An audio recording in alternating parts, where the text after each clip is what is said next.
Rock and roll, please don't go. Fill my soul. Philly's a story that reminds us all of a time in our lives when we believed that anything was possible.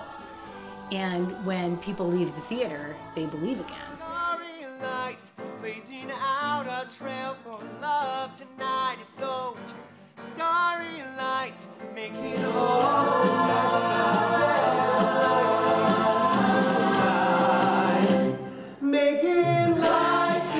Philly tells the story of a young songwriter from Yonkers, New York, who has this dream of writing a song that will take him to the big time. At a demo session, he meets this young woman with a killer voice. His songs and her voice are the perfect match. Johnny is such an optimist that we can't help but root for him. And that is fun. It's got that sort of Rocky appeal to it, right? Where we just want him to make it. We just want him to win. We want him to get the girl. We want him to get the record deal. We want him to get everything that he wants. take a chance to make it. Got to live my life, not fake it. I wanna breathe. It was just kind of happened, you know. I met the singer Phyllis at a health club, and I just was walking by the locker room and I heard her singing, and I just waited outside the locker room until everyone who came out, I said, was that you singing? Until she finally came out. And when he got her to the demo session, her voice was so powerful and so big that he just said, she can't sing background vocals, it's just way too big. She should be the center point of the band. And her name was Phyllis, and he decided to call the band Philly. We are believers, we believe that we're ready for the shot over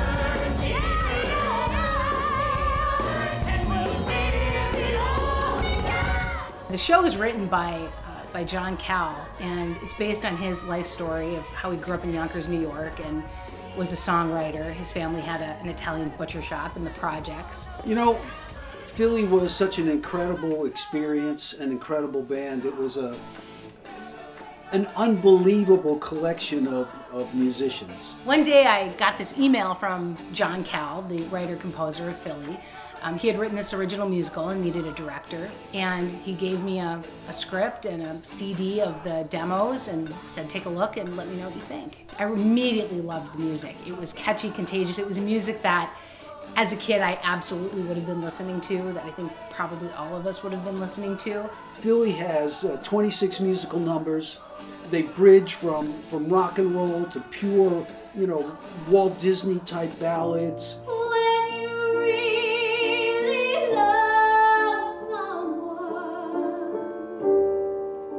your whole world feels like a glove. I call it an entertainment buffet. It's a theatrical musical with about a singer and a songwriter and a rock and roll band. So you have concert moments, you have nightclub moments where you're in concert with the band.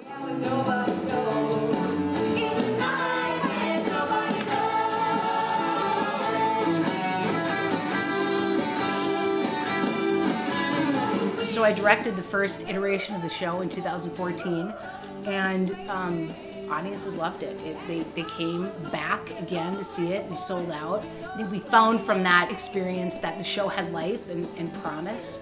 Put it up again in 2015, and then really decided to get serious. And that's when we took it to New York City in 2017 for a 29-hour reading. We learned a lot about what we wanted the show to be about, what it wasn't about. And so then when we came back from that reading, we decided that we wanted to put up a proof of concept workshop, and we did that in the fall of 2018.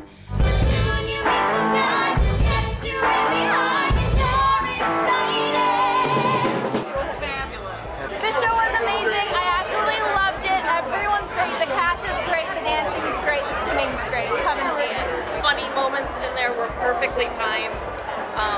The audience reaction was a lot of fun to watch and listen to, and the music was wonderful. The voices were fantastic. It was a lot of fun.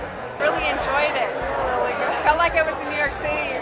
I absolutely loved it, and I would go to it again, and again, and again.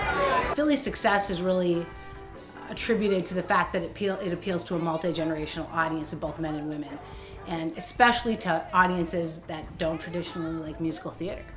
People come out wanting to see it again because of the high energy and the inspiring message behind it. The kids can come, teenagers can come, mom and dad, the grandparents. It bridges musical styles, it bridges generation, and I want everyone to walk away feeling good, inspired, and happy. It's got a real positive message. It's about following your dreams. It's about if you try, you can. And it's about what's important in life. What's really important is real love.